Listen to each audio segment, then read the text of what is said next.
Hello everybody and welcome to this video where I explain my 15 chosen quotations from the Love and Relationships rap.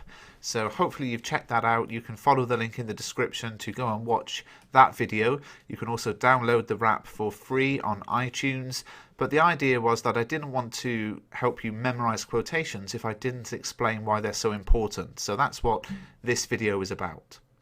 What I tried to do was to choose quotations that had numerous lines of analysis, lots of different things you could say about them. So let me get right into it and explain some of the reasons I chose the quotations.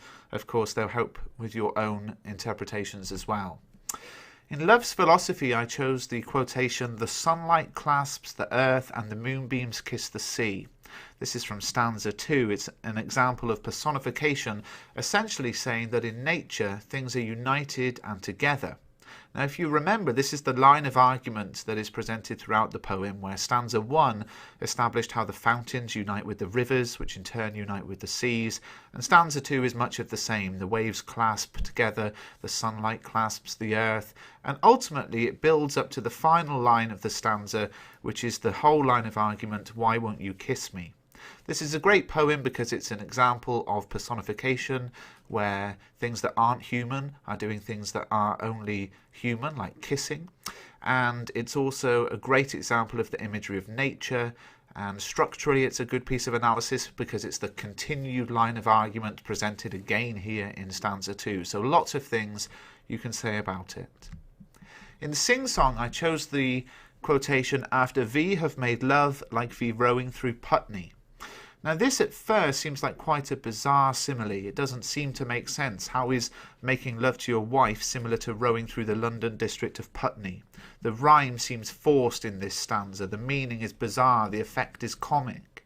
But the word Putney here is misunderstood. It's actually Punjabi for wife, where it makes much more sense in reference to lovemaking. Now what's happened here is really clever. Western readers are likely to misunderstand the cultural reference, symbolising how misunderstood the Indian population in Britain was and perhaps still is. And linking this to love and relationships, we can infer that there is a relationship between the first and second generation Indians and the English, but this is a relationship often built on misunderstanding and cultural clashes. From the poem Before You Are Mine, I chose the example of synesthesia. "I see you clear as scent under the tree." Now, clear as scent deliberately mixes the senses. That's what we call synesthesia. And it shows us how a familiar smell can trigger a most vivid recollection. It's one of the many vivid descriptions of a moment from a possessive child looking at her mother. And it's a great quotation for that poem. Sonnet 29, "I think of thee, I chose put out broad leaves and soon there's naught to see." This is a great quotation because this poem follows the Petrarchan sonnet form. And with all of these points that I'm making today, they are fully explained in the individual poem analyses. So if you listen and think, what? Go and watch the individual poetry analysis in the playlist. But basically, this poem follows the Petrarchan sonnet form, but there are some notable differences.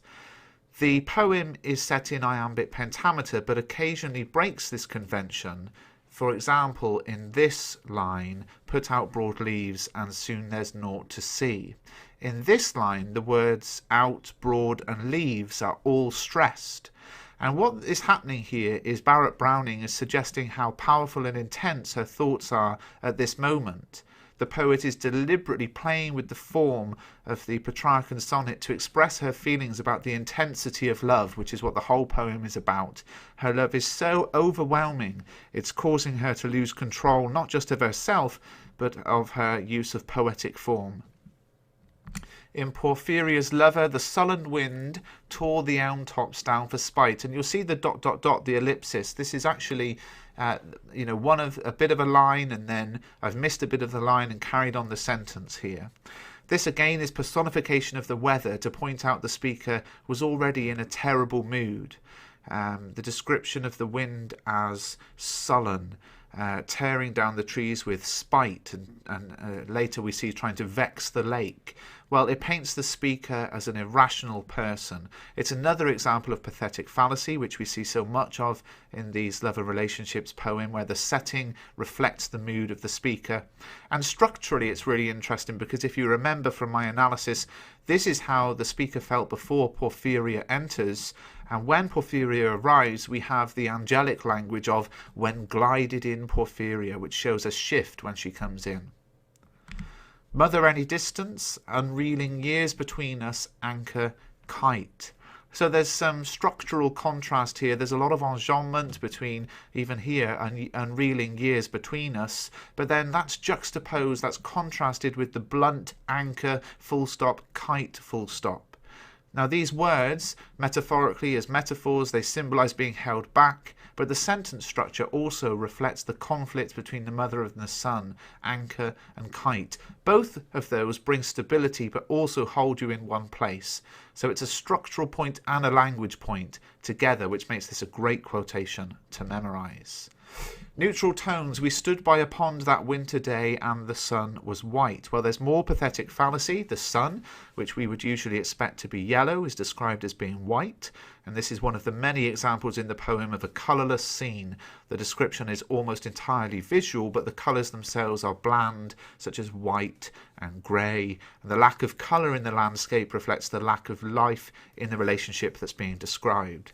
But also, this is a great quotation because it's the first part of the poem, and it reminds us of the cyclical structure. It begins by a pond in the first stanza and ends by the pond in the final stanza.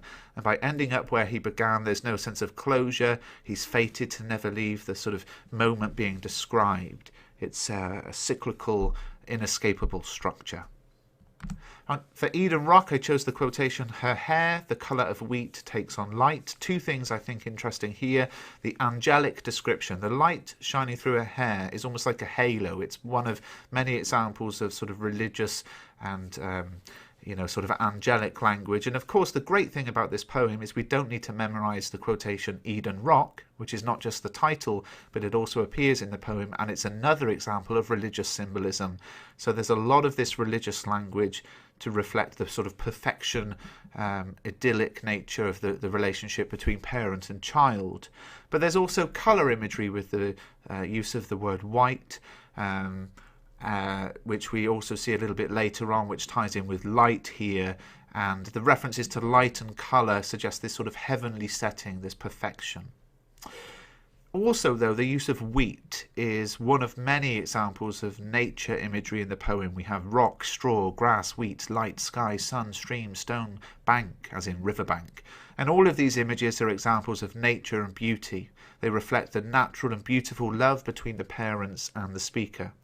Now, what I'm trying to do, you see, is explain these quotations to you, but also link them out to other quotations, because if you can choose one example and sort of just reference how those things happen throughout the poem, that's really, really good.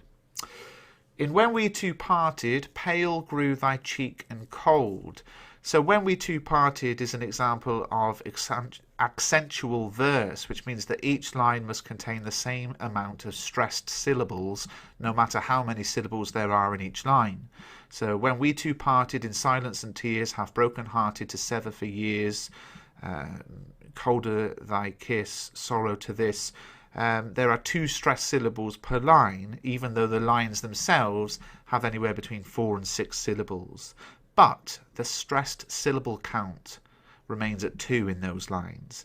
Then we look at this line, line 5, pale grew thy cheek and cold, which breaks the rules of accentuated verse, containing 3 stressed syllables. And Byron is breaking the rules of structure to make an important point. The moment he breaks the rules of accentuated verse is with pale grew thy cheek and cold, which describes the moment when the poet was rejected by his lover. So the woman who he loved was turning cold on him. The action made the poet feel broken and rejected. Thus the poem's structure is broken too. Absolutely fantastic, sophisticated analysis. And again, I go through all of that in the analysis of the poem in the video. Walking away, I've got the biblical imagery of saying what God alone could perfectly show.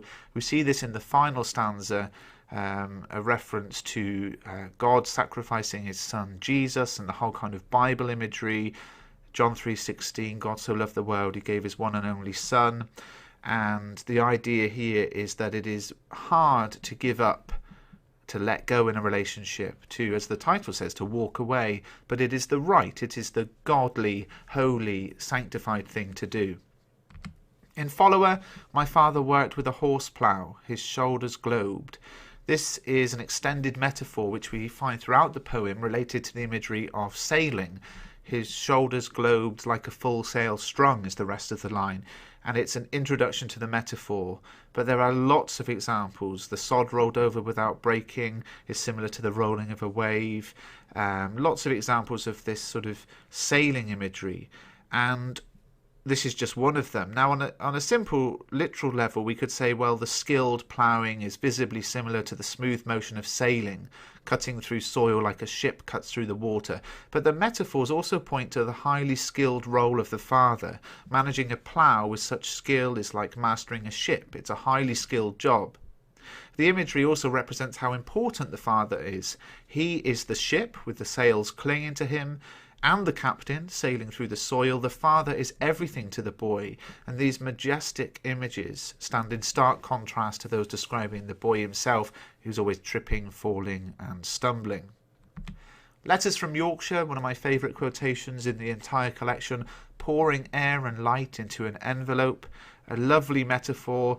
It's certainly a positive image. The speaker, we know, works indoors on a computer, so the air would bring freshness and refreshing to her existence. Light also has positive connotations, as we've talked about before, especially when coupled with the religious language of soul.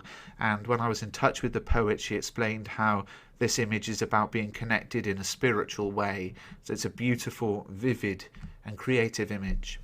In The Farmer's Bride, like the shut of a winter's day, a simile here with links to nature, like many of the quotations I've gone through, symbolising the state of the relationship between the husband and his bride, the wintry state, the sort of storm, the kind of cold state, the bad situation that it's in, which is very similar to Winter Swans. The clouds had given their all 2 days of rain. The negative aspects of the relationship are presented through pathetic fallacy, where the setting reflects the characters' moods. The clouds, 2 days of rain, symbolise the state of the couple's relationship. Things are not good, just like the weather.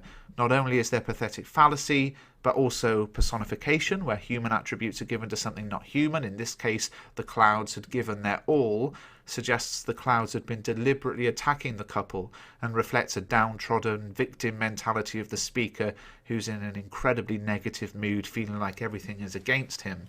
And of course, the title itself is Pathetic Fallacy, the winter, again reflecting the harsh, unappealing conditions of the relationship, just like The Farmer's Bride, and its mention to winter. In Climbing My Grandfather, I've chosen smooth and thick like warm ice. One of the most notable uses of language in the poem, a simile that is oxymoronic. It contradicts itself because something cannot be warm and ice at the same time. And the image is open to interpretation, but it perhaps suggests that there's a difference between how something looks and how it feels. It looks like ice, but it's warm, perhaps, which could possibly suggest the speaker had preconceived ideas about his grandfather, but the exploration of him has changed that, and the relationship has changed during the process. Those are the quotations I chose and why I chose them. I really like the fact that there's a great rhyme pattern throughout the quotations, so you can listen to the rap, and I'm sure if you listen to it a few times you'll remember all 15 quotations, or you can just take down the lyrics and put it to music yourself. But please do subscribe to the channel and give the video a thumbs up. As you can imagine, this was the result of a lot of hard work, and I really do hope that it helps you to memorize 15 quotations, and you can apply the same thing if you want to learn another 15 too.